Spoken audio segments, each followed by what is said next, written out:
Hello, I'm Carl Seidel, host of The People's View. The People's View is a show sponsored by the Nashua Republican City Committee. The committee meets every second Thursday at the Crown Plaza.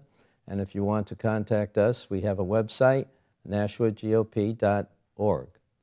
And at the end of the show, you'll see some contact phone numbers or email addresses that you may want to send us your comments and recommendations. Thank you for listening in. Welcome to The People's View, a program dedicated to discussing local, state, and national issues and their effect on the American people. The People's View provides a platform for state representatives and national figures to present their viewpoint. Whether it's social, economic, or financial topics, you'll hear it on The People's View.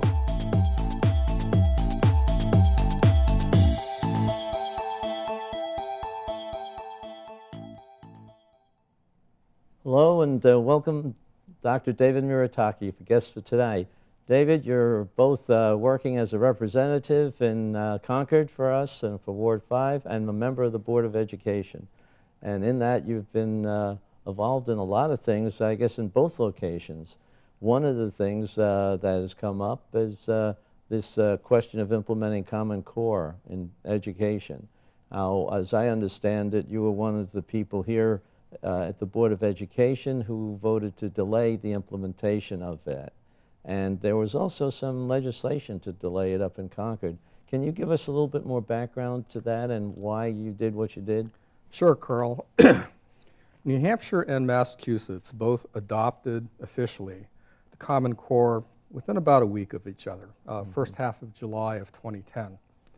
And when I heard about that actually as a pretty new board member, it was my first year, not many of us knew very much about the Common Core. So, a number of us started looking into it, and the more we looked, the more we realized there wasn't a whole lot available unless you had been deeply involved in the actual development of the standards and of the tests. So I started to travel up to Concord, and I went to every announced meeting I could find that was put on by the Department of Education on the new standards as they were rolling out.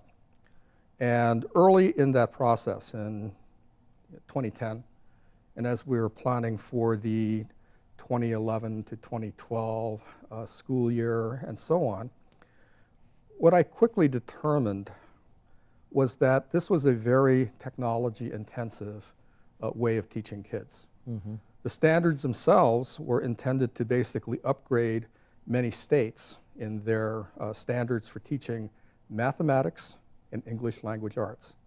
Now, our core standards in New Hampshire cover 4 areas: math, English language arts, social studies, and science. So one thing to understand about the Common Core is that it only affects the standards for math and English language arts. We call them our grade level expectations, and they cover grades 3 through 8 and 11. Along with these new standards, which were intended to essentially not only increase the difficulty of the teaching standards themselves, but they were also interested in adding new things that had not been previously part of the English language arts or the math grade level expectations. So at the same time, Common Core was going to be increasing the difficulty and the complexity of the courses and teaching more. And so one of the concerns we had early on was, first of all, making sure that from a professional development point of view, that our teachers understood as early as possible how was the new content requirement for the curriculum going to increase. And of course, I'm on the Curriculum and Evaluation Committee. And so our committee tried to stay on top of this as much as possible. Now, the other thing is that my doctorate is in something called Management of Technological Innovation, I have graduate degrees in things like computer science. And so one other thing that I knew is that a technology-heavy new set of curriculum, and they have a new technology for what we call summative assessments. The summative assessments are first of all, a summative assessment is one that essentially evaluates the student's progress all the way up to and including that year. So for example, a grade level 3 summative assessment will assess kindergarten 1, 2, and 3 all the way up to the date of the test. By contrast, the grade level 11 assessment will essentially measure the progress all the way from kindergarten up through grade level 11. But all these standards were going to be implemented across the board to all grades, right, at the same time? Well, yes. Because I guess the reason I asked the question is, how is somebody who hasn't had the elementary school indoctrination to these standards going to perform well in high school? Well, that's an interesting question, and that is actually part of the challenge. You know, for example, something that has intrigued me. Now, by the way, you also know that, or maybe you don't, but there has been a lot of criticism on the curriculum standards themselves. That's understandable, but my personal belief is that, you know, curriculum standards really can be amended or improved as the years go on.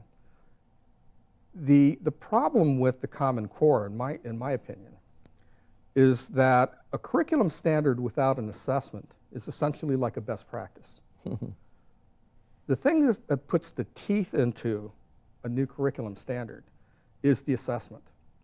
So part of the Common Core idea, which was not covered in legislation passed by Congress, was that the tests that were basically mandated as part of the No Child Left Behind program, NCLB, was legislation passed by Congress, was that it would not measure necessarily the content of the new Common Core.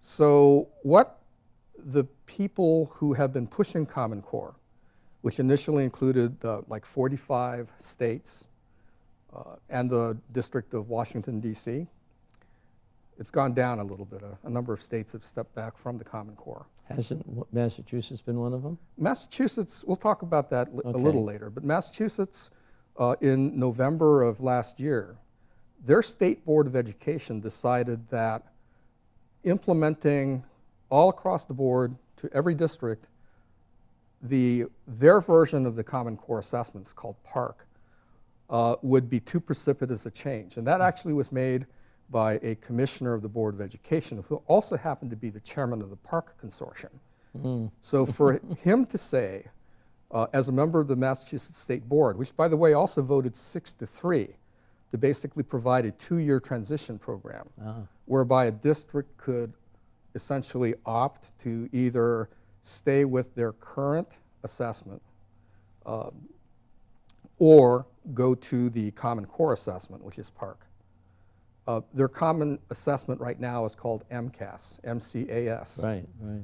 And it's actually a very highly regarded assessment. It's one of the most highly rated assessments in the country.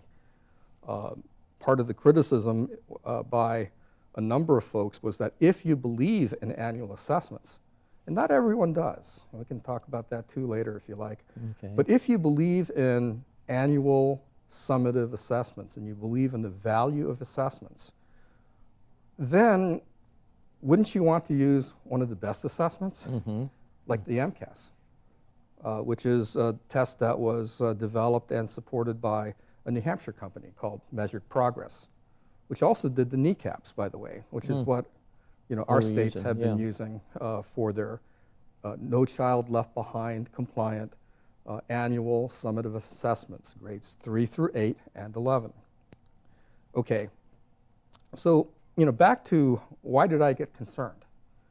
Well, the first thing that I noticed was that part of the effect and the desired effect, actually, of introducing a technology-heavy advanced curriculum like Common Core was that it would, in a way, drive and force schools to adopt 21st century technology and dramatically improve the use of computers and other information technology in the classroom.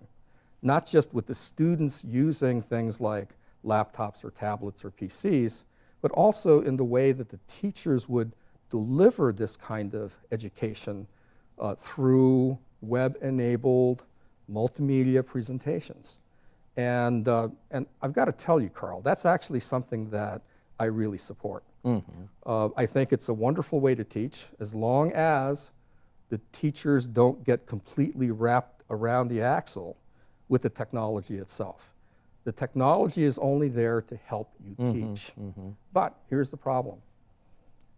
You know, school boards all across the state, and ours was no exception, often do something called deferred maintenance. So if you have a school full of computers, there's a tendency when you have budget crunches to actually kind of push back or defer replacing that old computer or replacing that old application and upgrading it, or adding more memory to the computer because applications year by year Are larger. get larger and more intensive users of you know, the hardware memory, as an example. So when I first stepped onto the school board in early 2010, I got sworn in January of 2010, which is a half a year before the state adopted Common Core. I believe, if I remember correctly, is that first of all, we didn't have enough computers in the classroom. And of the computers that we had, either administrative or in the classroom, over 84% were over 8.5 years old. These are doorstops, Carl. That's right. They're so old, as a matter of fact, that it costs more to upgrade the memory chips in a computer that's that old than it is to simply put it aside and buy a new one. Okay? And that's another story. Yet, you know, in order to try to be frugal, we were actually trying to upgrade old equipment. So that was one of the things that we had to bring to a stop. But the thing was, as it became painfully evident to us in that next half year or so as we studied the standards and the deployment of the standards and the pedagogy, which is how you teach, and how the assessments were going to be made, which is online using adaptive assessments. That basically means, it's an interesting technique. Not everyone agrees with it, but the adaptive technique basically says that if your student is logged into a terminal and begins to answer, say, math questions, within each different category of math that the student is being measured in, the online computer system, based on how many answers you know, the student gets right or wrong, can quickly determine whether or not it needs to move forward or back in terms of the assessment difficulty. And so you can much more rapidly than with a regular exam essentially kind of like home in on where precisely is that student in terms of having mastered certain concepts in math or English language arts. Interesting concept. It's new, still unproven, but intriguing. So if it works, great. As we move forward, in the ensuing years, our school district went from, I think it was like $20,000 or $40,000 for the previous year. It was something small. It was definitely below $80,000. So we went from, you know, tens of thousands of dollars. And the very next year, we budgeted $400,000 to bring us up faster. The following year, I believe it was $800,000.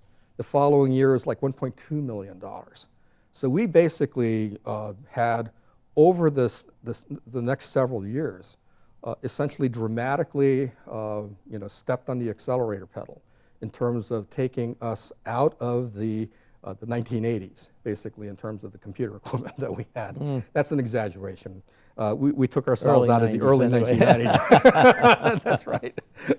But, and we also began strategically deploying that technology mostly to improve the in-classroom technology that we had. And I think that was a necessary thing to do.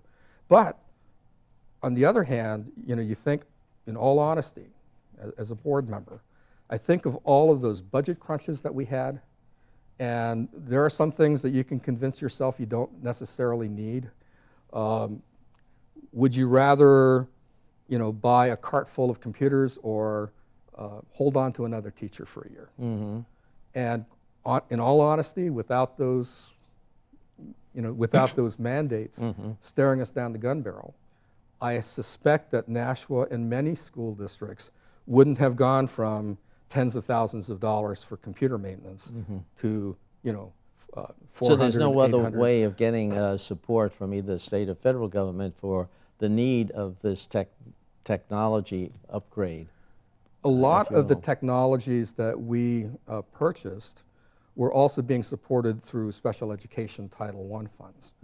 So, our schools in need of improvement, and eventually we had enough of those that we became a district in need of improvement, which basically then means that all of the CINE money, the Title I monies that you're getting, you can spread out to the entire district instead of just limiting it to the schools that were, strictly CINE schools in need of improvement. Speaking of need, brings up a point that was covered in a discussion I had with one of the other board members.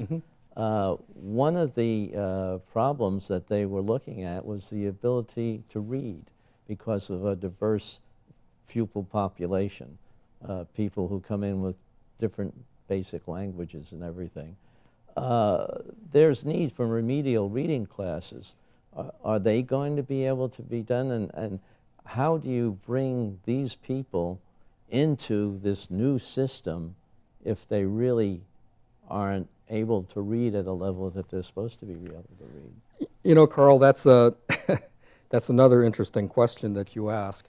First of all, the ability to read or not read is actually independent of whether or not you're using Common Core or something else. Really? Absolutely. Think about it. Nashua, demographically, is extremely similar to one of our sister cities, Manchester. Right. We both have large numbers of relatively low-income families from immigrant backgrounds. They may have been born in the United States, but we have a lot of Latino and Asian and people who within the last 2 or 3 generations came from someplace else. And then you also have people that don't have homes too. That is true. Family that would help them. We do educate homeless kids as well as what have you. But the thing that I learned early on, and again we'll step aside from Common Core for a moment and talk about the effects of poverty and the effects of some cultural issues which deal with some of our immigrant populations. There are some immigrant cultures, and being an Asian myself, my first language was Japanese, so actually people at the school district are saying, Dr. Murotake, you're technically an English language learner because your first language was Japanese and you learned how to speak English and then you went on and got good education and everything else. Well, the fact of the matter is that for whatever reason, some ethnic backgrounds treasure learning and education more than others. Definitely. And one of the things that I also found that was disturbing, and this was from some of our Title I outreach counselors, people who actually went out into the city and visited in homes and got to talk with parents and grandparents and other live-in relatives, is that an uncommonly large, for me, a surprisingly large percentage of the lower income immigrant background groups, the parents and the grandparents were unable to read or write or do math in their first language. Right. So in fact, in many homes, we unfortunately have an illiteracy problem, and it's not just the child. And the reason this is important is that at least up until very recently, the ethic within the New Hampshire schools was that we, by law, teach English. Our educational system is geared to be taught in English. Our English language learner programs are geared to help people transition from language A or language B to English.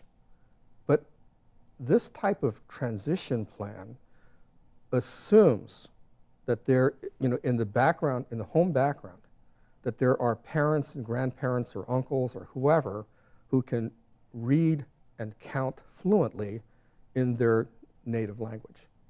This appears to not be true in a relatively large percentage of the population. So, moving back to Common Core. All right. Go ahead. Go ahead. Well, ask your no, I question. just we could talk for hours on this. I want to get to why do we think Common Core can be implemented if we have this handicap, essentially, of having people that are going to have difficulty adapting to any kind of standard, that new program that you're going to be introducing? That's a very good question, and that's been one of my concerns year after year, as we became aware that technology, especially access to the technology at home, was a crucial determinant of how well a child could be expected to perform in the tests. And you're not able to segregate groups of these people. They're all going to be grouped by grade. That's that correct. Right? They'll be given essentially the same tests, and there have been some very limited accommodations made, mostly for special education or special needs students. But yes, for example, if you are a Latino and you speak English not very well, but you speak, say, Spanish quite well, you are not going to be tested in Spanish. You're going to be tested in English. The other thing is that one of the things that we've noticed, and we just finished field tests earlier this spring, one of the lessons learned, which I'm also a little concerned about, you'll see why in a moment, is that one of the lessons learned, which our district is carrying forward, is keyboarding skills and the students' ability to interact with computers and typing. So they haven't had enough interaction like that then. Is extremely important. Yeah, sure. But teachers also worry that our curriculum and their pedagogy will be driven by teach to the test. And isn't ultimately, teaching kids keyboarding skills so that they'll do better in the tests? That kind of leans forward into teaching to the test. Definitely. So, there are a lot of concerns. So year after year, we've done our best, I think, as a board and as a curriculum and evaluation committee to basically go ahead and try to ensure that the technology is there. We deferred buying Common Core related textbooks. Generally we replace textbooks in Nashua maybe every 7 to 9 years. One of the effects of 45 states deploying Common Core across now the majority of the United States of America is that there's a billion-dollar education industry that's just jumping up and down with glee. Because here you've got all these school districts all across the country that normally would be replacing their textbooks every 7 to 9 years, all making relatively independent choices about, what kind of curriculum do they want, what kind of book. And then all of a sudden, you've got this thing called Common Core. And so now everybody in the education industry was piling into the bandwagon for Common Core. And because, thinking as a businessman, what a great opportunity for the education industry. Oh, yeah. Textbook, that's some of the complaints, too, isn't textbook manufacturers and resource developers, things like all the way from, second or third grade coloring books to, other resources, including online resources that you use in addition to the textbooks to go ahead and try to teach Common Core related things. the amount of investment that was being poured into the education industry in order to develop Common Core compliant textbooks and resources and tests, you know, it just kind of ballooned. In addition, and you know, you've got people who claim that this is true, others that deny that it is true, but the fact is that part of the adaptive testing, you need to basically determine whether or not the student is getting tired of being, you know, sitting in front of the computer. You know, how does that affect their performance?